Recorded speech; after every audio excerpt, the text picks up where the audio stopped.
நீங்க ரொம்ப நல்லா இருப்பீங்க. இந்த ஜூன் மாதம் 13ஆம் தேதி வெள்ளிக்கிழமை நீங்க ரொம்ப ரொம்ப நல்லா இருப்பீங்க. ஆண்டவருடைய நலமான கரங்கள் இந்த காலையிலே உங்களை பிடித்துக் கொண்டிருக்கிறது. நீங்கள் அறியாதிருக்கலாம், உங்கள் வீட்டிலே, உங்கள் வாழ்க்கையில, உங்க பக்கத்துல நீங்க நேசிக்கிற நல்ல ஆண்டவர் உங்களை சூழ்ந்து கொண்டிருக்கிறார். காலைதோறும் அவருடைய கிருபைகள் புதுசா இருக்குங்க. இன்னைக்கு ஒரு புதிய சந்தோஷம். அவருடைய கிருபை இன்னைக்கு உங்களுக்கு புதிய சமாதானம். இன்றைக்கு அவருடைய கிருபை புதிய பலன். இன்றைக்கு அவருடைய கிருபை புதிய மகிமைகளை உங்களுக்கு கொடுக்கவிருக்கிறது. உங்களுக்கு தெரியுமா, ஒவ்வொரு நாளும் இரவிலே நாம் உறங்கி காலையில் எழும்பும் பொழுது புதிய புதிய செல்கள் நம்முடைய சரீரத்திலே உருவாக்கப்படுகிறதாம். நேற்றைய தினத்தில் இருந்ததான செல் டெட் செல் என்று சொல்றாங்க, அது செத்து கீழே விழுந்து போகுமா. இப்போ புது புது செல் உருவாகிறதா. ஒவ்வொரு நாளும் எப்படி புதிய புதிய செல் நம்முடைய சரீரத்திலே உண்டாகிறதோ அதுபோல உங்களுடைய ஆன்மாவிலே புதிய புதிய ஆசீர்வாதங்களை ஒவ்வொரு நாளும் ஆண்டவர் ஒட்ட செய்கிறார். இன்றைக்கு புதிய புதிய நன்மைகள் உங்கள் சரீரங்களில் ஒட்டிக்கொள்ளும். இன்றைக்கு புதிய புதிய ஆசீர்வாதங்கள் உங்கள் வாழ்வில் வந்து ஒட்டிக்கொள்ளும். இன்றைக்கு புதிய புதிய மேன்மைகள், ஜெயங்கள் உங்களை ஒட்டிக்கொள்ளும். அது தங்கும். இதுவரைக்கும் உங்க வாழ்க்கையில அத்தனை தரமான நன்மைகளை பெற்றிருக்கிறீர்கள். இன்னைக்கு நம்ம செய்ய வேண்டியது என்ன தெரியுங்களா?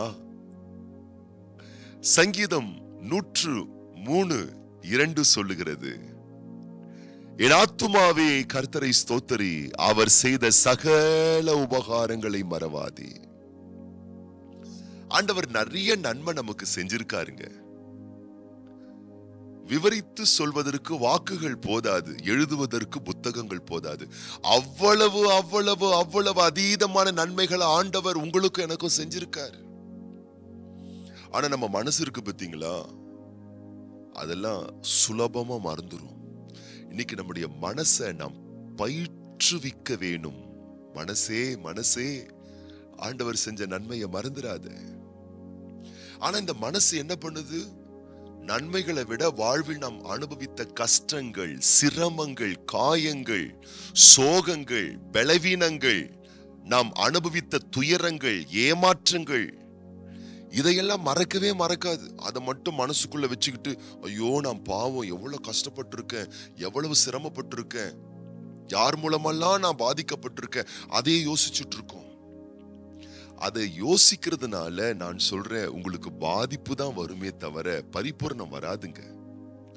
உங்க லைஃப்ல கஷ்டமே வரல நான் சொல்லல. நிறைய கஷ்டப்பட்டிருக்கீங்க தான், நிறைய பாதிக்கப்பட்டிருக்கீங்க தான், நிறைய சோதிக்கப்பட்டிருக்கீங்க தான். ஆனால் அதனை பார்க்கிலும் அதீதமான நன்மைகளை நீங்கள் பெற்றிருக்கிறீர்கள். ஆகவே இந்த காலையிலே நீங்கள் அனுபவித்த தீமைகளை எண்ணாதீர்கள், நீங்கள் பெற்ற நன்மைகளை எண்ணி கர்த்தரை ஸ்தோத்திரியுங்கள். நீங்க நல்லா இருப்பீங்க, ரொம்ப ரொம்ப நல்லா இருப்பீங்க. ரோஜா தோட்டத்திலே, பெரிய பெரிய ரோஜா மலர்கள் பூக்கக்கூடிய தோட்டத்திலே ஒவ்வொரு நாளும் தோட்டக்காரர்கள் பெரிய பெரிய கூடைகளை எடுத்துக்கொண்டு தோட்டத்திற்குள் செல்வார்களாம். தோட்டத்திற்குள் சென்று ரோஜா மலர்களை கிள்ளி கூடையில் போட்டு எடுத்துக்கொண்டு வருவார்களாம். ரோஜா தோட்டத்துக்கு செல்லக்கூடிய தோட்டக்காரர்கள் மலர்களை பறிக்கும் பொழுது ரோஜா மலரை சுற்றி இருக்கக்கூடிய முள் அவர்களுடைய விரலை பதம் பார்க்கும். நிறைய முள் குத்தும். ரோஜா மலரை பறிக்கக்கூடியவர்கள் முள் குத்தாமல் ரோஜா மலரை எடுத்துவிட முடியாது, அது குத்தும். ஆனா என்ன தெரியுமா, இந்த ரோஜா மலரை எடுக்கக்கூடிய தோட்டக்காரங்க அந்த கூடைக்குள்ள எத்தனை ரோஜா மலரை நாம் இன்றைக்கு எடுத்தோம் என்று ரோஜா மலரை தான் எண்ணுவார்களே அல்லாமல் எத்தனை முள்ளு குத்துச்சுன்னு அவங்க எண்ண மாட்டாங்க. முள் குத்துச்சுதான். பலருடைய பேச்சுக்கள் முல்லை போல் நம்மை குத்தினது உண்மை. பலருடைய மோசமான செயல்கள் முல்லை போல் நம்மை குத்தியது உண்மை. பலர் நம்ம கிட்ட நடந்துகிட்ட விதங்கள் முல்லை போல் நம்மை குத்தியது உண்மை. வாழ்க்கையிலே நாம் அனுபவித்த பல வகையான வழி வருத்தங்கள் முல்லை போல் குத்தியது உண்மை. ஆனால் அதை நினைப்போமையானால் கவலையும் பாரமும் அழுத்தமும் இறுக்கமும் தான் நம்மை பீடித்துக் கொள்ளும். வேண்டாம், தள்ளிவிடுங்கள். ஆண்டவர் சுகம் தந்தாரு, பலன் தந்தாரு, ஆயுட்காலத்தை கூட்டி கொடுத்தாரு, இன்னைக்கு இந்த விடியலை காண செஞ்சாரு. இந்த ஆண்டை துவக்கி எத்தனையோ பேர் இன்றைக்கு இல்லையே, ஆனால் நீங்களும் நானும் இருக்கிறோம் என்றால் தேவனுடைய பெரிய கிருபை அது உங்களுக்கும் எனக்கும் கொடுக்கப்பட்டிருக்கிறது. அதை நினைச்சு ஆண்டவருக்கு நன்றி செலுத்துங்க.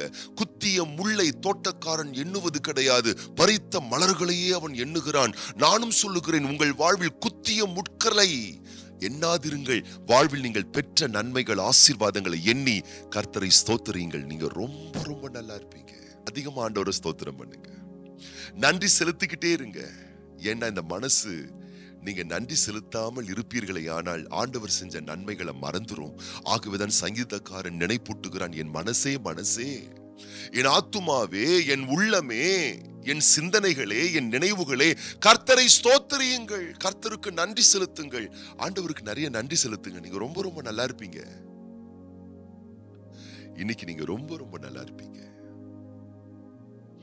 இன்றைக்கு பிறந்த நாட்கள் காணக்கூடிய அருமையான சகோதரி சிஸ்டர் ஏ முத்துலட்சுமி எப்சிபா, சிஸ்டர் ஜே வெண்ணிலா, திருமண நாள் காணக்கூடிய சகோதரர் இ கோபி, ஜி மாலதி தம்பதியார், கர்த்தர் அருமையான பிள்ளைகளை ஆசீர்வதிக்கும்படி நாம் கண்களை மூடி நாம ஜெபம் பண்ணலாமா? இன்றைக்கு நீங்கள் விசேஷமான நாளை காணக்கூடியவர்களாய் இருப்பீர்களே, ஆனால் உங்களுக்காக நான் ஜெபிக்க போகின்றேன். இந்த நாள் உங்களுக்கு இனிய நாளாய், இன்பமான நாளாய், ஆசீர்வாதமான நாளாய் அமைந்தருள்வதாக. கண்களை மூடி நாம் ஜெபிப்போம். பரலோக தகப்பனே, இந்த ஜூன் மாதம் 13ஆம் தேதி இந்த வெள்ளிக்கிழமை காலையிலே இந்த வார்த்தையை கேட்டுக்கொண்டிருக்கக்கூடிய ஒவ்வொரு பிள்ளைகளையும் தேவனாகிய கர்த்தர் வலக்கரம் நீட்டி தொட்டு ஆசீர்வதிப்பீராக. எத்தனையோ சிரமங்களை, வாதை வருத்தங்களை, வேதனை துயரங்களை உம்முடைய பிள்ளைகள் அனுபவித்த போதிலும் நீர் உம்முடைய பிள்ளைகளை மறக்கவே இல்லை ராஜா. வெகு தீமைகளை அநேகருடைய பிள்ளைகளுக்கு செய்திருந்தாலும் நீர் அந்த தீமையெல்லாம் நன்மையாக மாற செய்து இந்த விடியலை காண செய்திருக்கிறீர். இந்த ஜூன் மாதம் 13ஆம் தேதியை காண செய்திருக்கிறீர். இந்த நாளிலே உம்முடைய பிள்ளைகளுக்கு விசேஷமான ஆசீர்களை வருஷிக்க செய்வீராக. தீமைகளையும் காயங்களையும் கண்ணீர்களையும் உடைய பிள்ளைகள் மறப்பார்களாக. கர்த்தர் செய்த ஒவ்வொரு நன்மைகளை நினைப்பார்களாக. கர்த்தரை துதிப்பார்களாக. அதன் மூலமாய் உண்டாகக்கூடிய நன்மையும் ஆசீர்வாதங்களும் உடைய பிள்ளைகளுக்கு நிறைவாய் சம்பூர்ணமாய் கிடைப்பதாக. ஜெபிக்கிற ஒவ்வொருவருடைய நல்வாழ்வு, சுகவாழ்வு துளிர்ப்பதாக. இன்றைக்கு நீர் உம்முடைய பிள்ளைகளுக்காக வைத்திருக்கக்கூடிய ஆசீர்வாத ஐஸ்வர்ய பொட்டலங்கள் ரிலீஸ் பண்ணப்படுவதாக.